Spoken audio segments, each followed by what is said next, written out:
And teacher miss miss శిక్ష.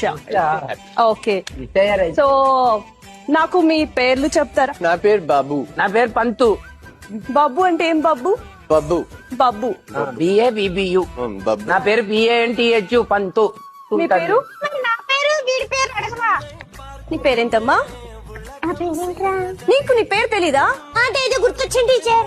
క్షత్రియ రాణి. అయ్యో, చెప్పండి టీచర్. క్షత్రియ రాణి. క్షత్రియ. క్షత్రియ క్షత్రియ కాదు టీచర్, క్షత్రియ. టీచర్ ఊరికి పేరుకి కొట్టండి. చెప్పిందని కొడతారండి. క్షత్రియ రాణి. క్షత్రియ కాదు, క్షత్రియ రాణి. క్షత్రియ. క్షత్రియ చెప్పాలి టీచర్, క్షత్రియ కాదు. క్షత్రియ రాణి. మీరు క్షత్రియ చెప్తున్నారు. వచ్చింది నీ టీచర్. పేరు? కులేబా కావాలి. ఏం పేర్లు అండి ఇవి? అది మా టీచర్ మీరు రాగానే మా పేర్లు పేర్లు ఓకే, సారీ. తెలిసిపోయింది. ఇప్పుడు పట్రా.